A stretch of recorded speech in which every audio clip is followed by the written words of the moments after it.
Promised Land is a very personal memoir by Barack Obama, the first Black and 44th President of the United States of America. And it covers his early years growing up, his education, and the period leading up to his various elections.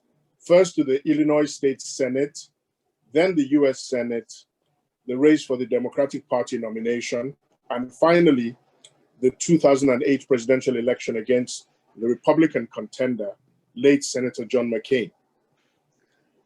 Obama sets out to offer readers a sense of what it's like to be president of the United States, whilst also telling a more personal story that might inspire young people considering a life of public service. He planned to do it in 500 pages, which would definitely have made reading the book much easier than the eventual 700 plus pages of text and 32 pages of photographs. But it's well worth the investment of time. President Obama tells a fascinating story, weaving, as he promised, the job of being president into a very personal narrative around the lives of his wife, Michelle, his daughters, Malia and Sasha, his mother, his grandparents, his siblings, close friends, and his team, from his closest circle of advisors to the staff on the margins of his work, including the gardeners in the White House. Events of national and global significance are spun into this very intimate, human, yet deeply thoughtful and introspective story. He manages to tell it in a simple but elegant turn of phrase, with a generous sprinkling of quotable quotes. The book is arranged in 7 parts. Part 1 is the bet, covering his growing up years and the period leading up to his quest for the presidency. Part 2 really covers his quest for the presidency, yes we can. Part 3, Renegade, is the process leading up from the elections to his swearing in and taking office as president. And Renegade is the code word that the Secret Service, the CIA, and his special agents used for him. He was described as renegade. That was the code word used to describe Obama. Part 4 is the good fight, settling into the work of being president and confronting various interests and interest groups, confronting political opposition, confronting the Republican Party, public opinion, and so forth in the process of doing his job. Part 5 tells more the foreign policy side of his work as president, where Part 4 focused more on domestic policy. Part 6 talks about his second year and the period leading up to the midterm elections, where the Democratic Party lost their majority in Congress. And Part 7, on the high wire, is where he ends on a high note with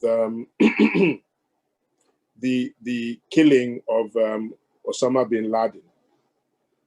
So what I'll do in the following slides is just give you snippets from each of these parts that gives you an idea of what he was trying to say and the broad themes that he covered in each area. So part 1, the bet. Next slide, please. Thank you. It starts from the White House, the Oval Office, where he's reflecting as he sort of moves from the Rose Garden to the Oval Office and observing the order in the Rose Garden, observing the gardeners, looking at everything around him. One of the things that he says is, in observing the gardeners doing their work, how they planted these roses, and in and out of season, they just produced perfect flowers, perfect bushes, perfect hedges, and the garden was just like a bastion of order and excellence. And speaking about the gardeners, he says that they were guardians by thought, the quiet priests of a good and solemn order. And he made a commitment as he observed these gardeners that he would be as diligent in doing his work as they were in doing theirs. Then he goes back to his growing up years in Hawaii and Indonesia, where his mom lived briefly with his stepfather before he moved back to Hawaii. being raised by a mother who was a liberal activist, and his grandparents who were conservative middle America folk, and the values that they taught him, all of that happening in the absence of his father. He also talks about what that upbringing did and how it shaped him, straddling different worlds of black and white, of liberal and conservative, of his mother's generation, his grandparents' generation, as well as his, and the doubts and insecurities of that mixed heritage. Another point that's worth noting is the lives that he took inspiration from. Social mobilizers and organizers like Gandhi, Martin Luther King, Mandela, Lech Walesa, Václav Havel of the Czech Republic, people who built social movements, people who didn't just take office or who are not just active politically, but they actually built social movements that seem to outlast them. His years attending first Occidental College and then Columbia, and then working as a community organizer in Chicago before going to Harvard Law School and coming back to Chicago. Next slide. Meeting Michelle while he was doing his summer internship between his first and second years of law school, eventually courting and getting married, moving back to Chicago where he was teaching law at University of Chicago, whilst he worked in a small civil rights law firm. And he watched Harold Washington, the first Black mayor of Chicago, campaign and take office, and how Washington's life and his impact was not so much in what he did, but how he made people feel. And there are a number of refrains that just keep running through that area, which he talks about in different ways, saying pretty much the same thing. The idea of America, the promise of America, we hold these truths to be self-evident, that all men are created equal. Reflecting on America and people on the margins of life. And he said it was the America of all those misfits. And then his first attempt at office, his first election to become Illinois State Senator, working in Springfield and living in Chicago, and the commute, the pressure that put on his family. His first defeat, deciding to run for Congress against a much more popular candidate, Bobby Rush, losing badly, losing money, and the strain that put on his family life. And in the middle of that, still having the audacity to want to run again.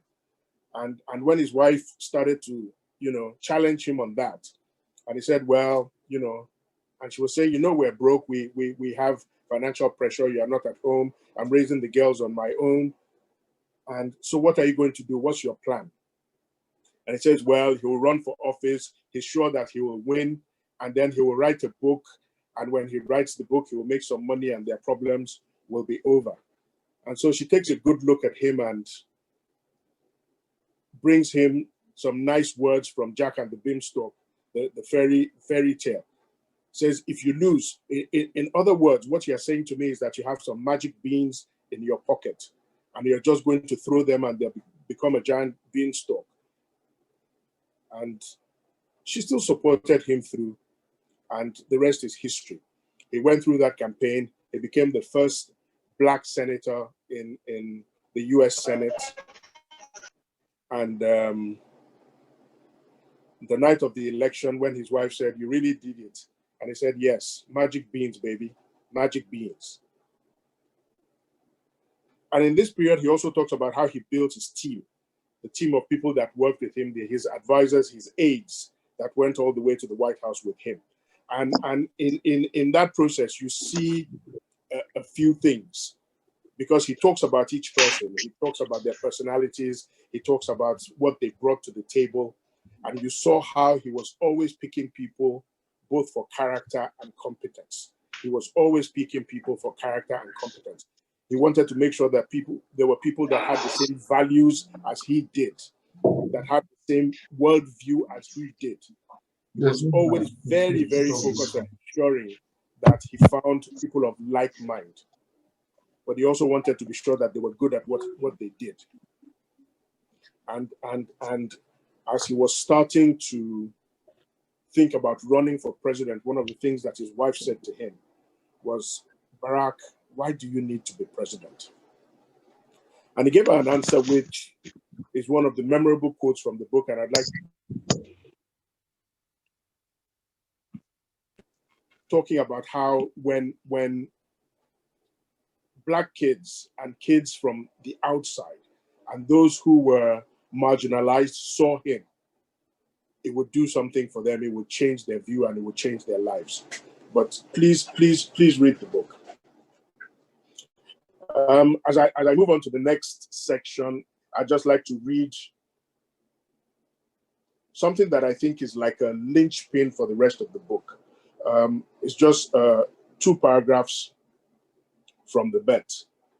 The 2 years I spent at Occidental College, at Occidental, represented the start of my political awakening. But that didn't mean I believed in politics. With few exceptions, everything I observed about politicians seemed dubious. They were actors in a rigged game, I decided, and I wanted no part of it. What did capture my attention was something broader and less conventional. Not political campaigns, but social movements, where ordinary people joined together to make change. I saw the possibility of practicing the values my mother had taught me. How you could build power, not by putting others down, but by lifting them up. This was true democracy at work. Democracy not as a gift from on high, or a division of spoils between interest groups, but rather democracy that was earned, the work of everybody. The result was not just change in material conditions, but a sense of dignity for people and communities, a bond between those who once had seemed far apart. And with that, I move to part 2, Yes, We Can. Next slide, please. In February 2007, he stood on the same spot in front of the Illinois State Capitol in Springfield, Illinois, where Lincoln had stood to give a famous speech to announce his candidacy for President of the United States. In running that campaign, there are a number of things that I will talk about quickly. First is their decision to build a grassroots campaign.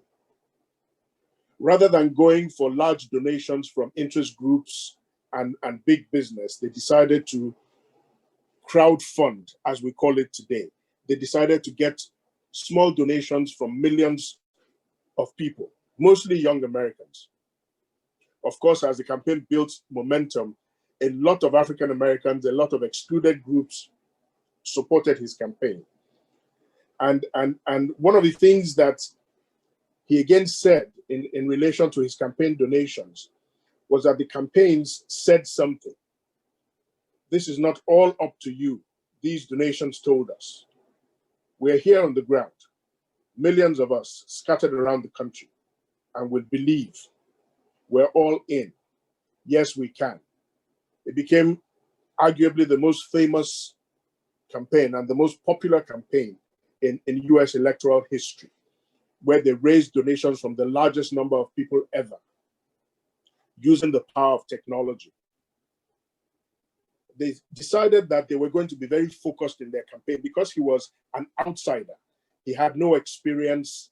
He was a dark horse, figuratively and actually a dark horse.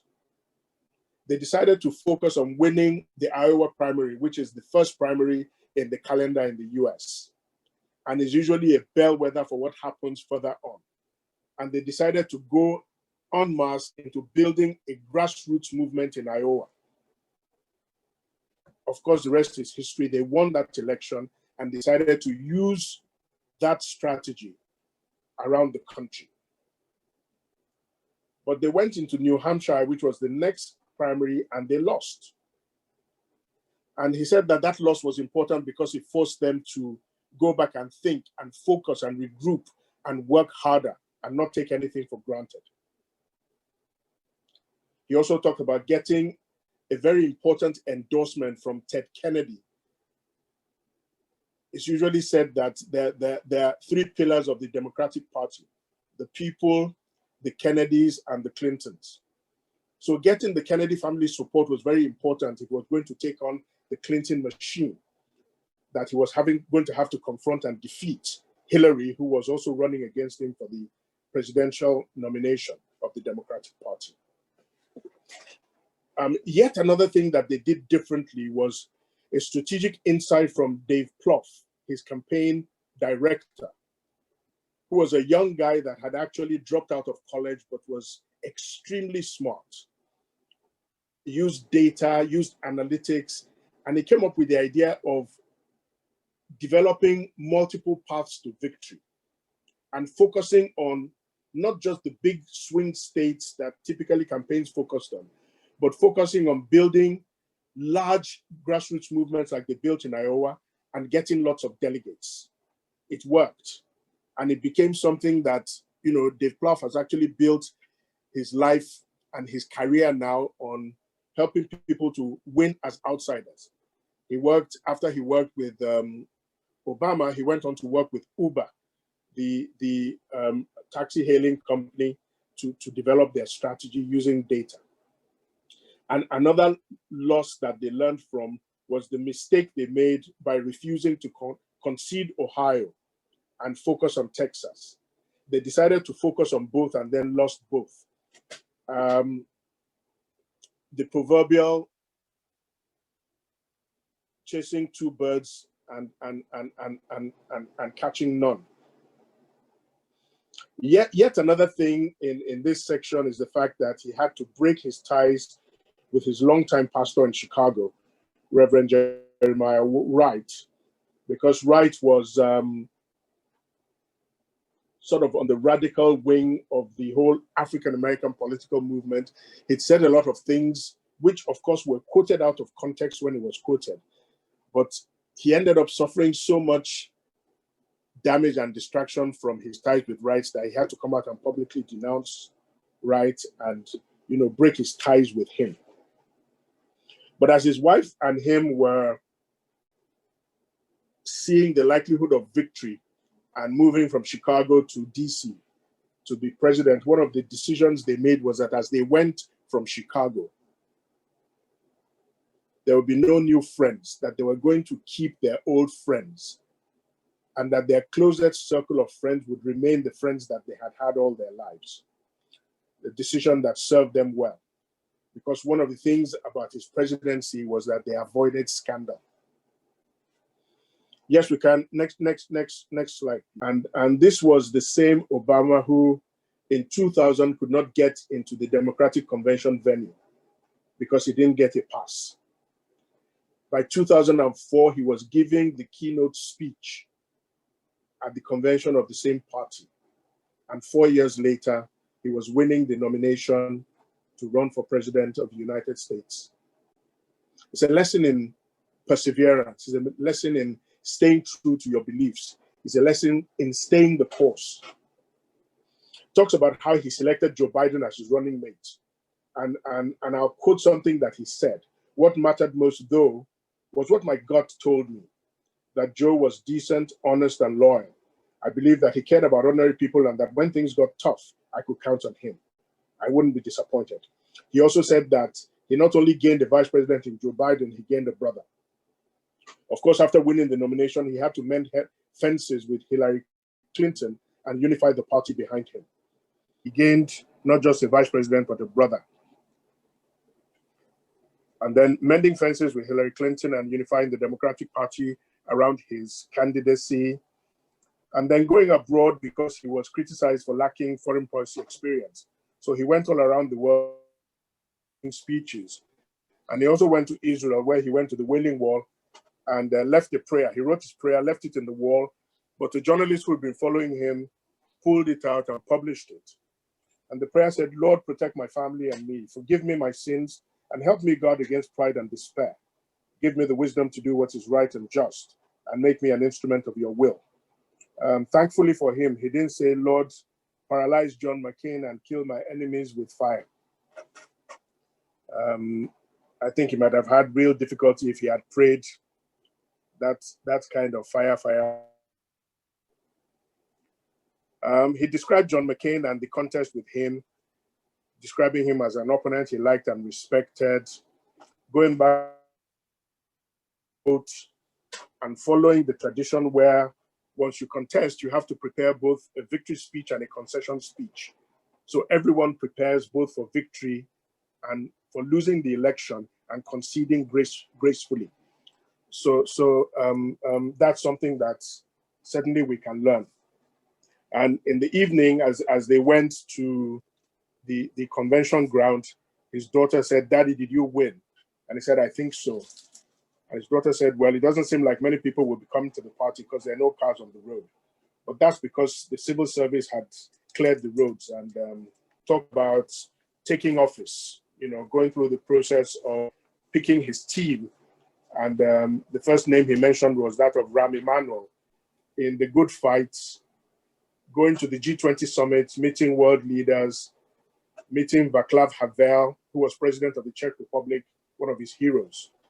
And the quotation, watching Václav Havel maintain his moral compass, even after his side had won power and he'd assumed the presidency, helped convince me that it was possible to enter politics and come out with your soul intact. So Obamacare, counterterrorism, the virus outbreak, his first nominee to the Supreme Court, and how he chose Sonia Sotomayor, the good fight, the loss of the Democratic majority in the Senate, the battle to sign Obamacare, then part 5, the world as it is, butting heads with the military establishment in the Pentagon, facing the generals and asserting his authority as someone who had never been in the army or any of the armed services, trying to keep his campaign promise to bring troops home when the Pentagon was asking for more troops to be deployed, winning the 2009 Nobel Peace Prize and receiving the award 9 days after he announced an increase in troop deployment to Afghanistan. So winning the Peace Prize while he was going to war. Realizing that on Iran, he needed cooperation from two adversaries of the US, Russia and China. And in all that process, another quotable quote, I was learning yet another difficult lesson about the presidency, that my heart was now changed to strategic considerations and tactical analysis, my convictions, subject to counterintuitive arguments that in the most powerful office on earth, I had less freedom to say what I meant and act on what I felt than I'd had as a senator, as an ordinary citizen. I'm questioning really why he ran as president. But in all of this, going to the UN, going all over the world, remembering that his mother said, humans aren't that different from animals, Bear. We fear what we don't know. Part 6, in the barrel, like the daredevils and fools of old at Niagara Falls, you find yourself trapped in the proverbial barrel, tumbling through the crashing waters, bruised and disoriented. For most of my second year in office, we were in the barrel. That was the year of the underwear bomber. Nigeria made it into the book for the wrong reasons. Christmas Day 2000, Abdul Muttalab tried to detonate a bomb on the Northwest Airlines flight. By March 2010, the economy started turning, but there was tension in the White House, tension in the cabinet, tension in the land. It was getting a lot of bad press. Approval ratings were dropping, but he managed to sign the Dodd-Frank Act to overhaul financial sector regulation. And then the BP Deepwater Horizon explosion, the largest oil spill in US history and the largest oil spill accident in the world, made him feel powerless because in spite of all the power of the office of the president, this was a calamity because the more they tried to plug the leak, the more the oil was spilling into the ocean because they were drilling so deep. They drilled deeper into the ocean bed than the height of Mount Everest. Visiting India for the first time, losing the Democratic majority in the House, and the worst Roosevelt's second term. That was also the time he stopped smoking. The High Wire, where the book talks about how they put pressure under Mubarak, stepped down, kept telling him that the Americans didn't understand their culture and their politics.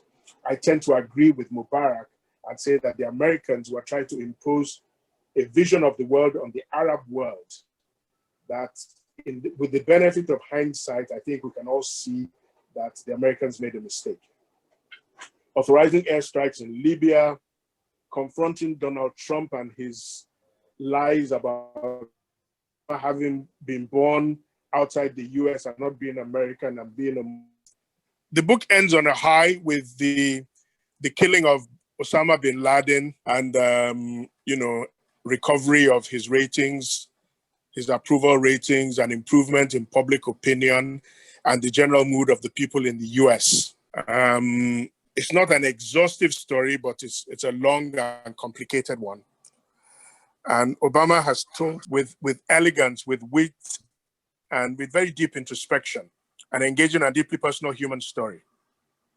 He shows us how in his decision-making and interactions with others, he's constantly probing himself, his motives, he's staying true to his values and beliefs and doing the right thing by his wife and daughters.